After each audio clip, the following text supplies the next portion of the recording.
ಮೈಸೂರು ಮೂಲದ ಚಾಲಕ ಸುನಿಲ್ ಕುಮಾರ್ ಬಸ್ ಅನ್ನು ಓಡಿಸುವಂತ ಸಂದರ್ಭದಲ್ಲೇ ಹೃದಯಾಘಾತ ಆಗಿದೆ. ಎಚ್ಡಿ ಕೋಟೆಯ ದಮ್ಮನಕಟ್ಟೆ ಗ್ರಾಮದ ಲಕ್ಷ್ಮಮ್ಮ ಸ್ಥಳದಲ್ಲೇ ಈಗ ಸಾವನ್ನಪ್ಪಿರುವಂಥದ್ದು. ಅದೃಷ್ಟವಶಾತ್ ಬಸ್ನಲ್ಲಿದ್ದ ಪ್ರಯಾಣಿಕರು ಪ್ರಾಣಾಪಾಯದಿಂದ ಈಗ ಪಾರಾಗಿದ್ದಾರೆ. ಬಸ್ ಓಡಿಸ್ತಾ ಇರುವಾಗಲೇ ಚಾಲಕನಿಗೆ ಹೃದಯಾಘಾತ ಸಂಭವಿಸಿದೆ. ಆಗಿರೋದಿಷ್ಟೇ, ಬಸ್ಸನ್ನು ಓಡಿಸ್ಕೊಂಡು ಹೋಗುವಂಥ ಸಂದರ್ಭದಲ್ಲಿ ಚಾಲಕನಿಗೆ ಹೃದಯಾಘಾತ ಆಗಿದೆ. ಕಂಟ್ರೋಲ್ ಆಗಿಲ್ಲ, ಪಾದಚಾರಿ ಮೇಲೆ ಹರಿದಿದೆ. ಪಾಪ ಅಲ್ಲಿ ಓರ್ವ ಮಹಿಳೆ ಸಾವನ್ನಪ್ಪಿದ್ದಾರೆ. ತದನಂತರ ಬಸ್ಸನ್ನು ನಿಲ್ಲಿಸಿದ್ದಾರೆ. ಈಗ ಸದ್ಯಕ್ಕೆ ಬಸ್ನಲ್ಲಿ ಪ್ರಯಾಣ ಮಾಡ್ತಾ ಇದ್ದಂಥವರು ಪ್ರಾಣಾಪಾಯದಿಂದ ಪಾರಾಗಿದ್ದಾರೆ. ಇದು ನಡೆದಿರುವಂತಹ ಘಟನೆ.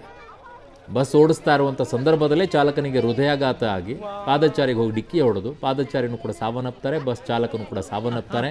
ಬಟ್ ಅದೃಷ್ಟ ಏನು ಅಂತಂದರೆ ಬಸ್ನಲ್ಲಿ ಇದ್ದಂಥವ್ರಿಗೆ ಯಾವುದೂ ಆಗಿಲ್ಲ. ಅವರೆಲ್ಲರೂ ಕೂಡ ಪ್ರಾಣಾಪಾಯದಿಂದ ಪಾರಾಗಿದ್ದಾರೆ.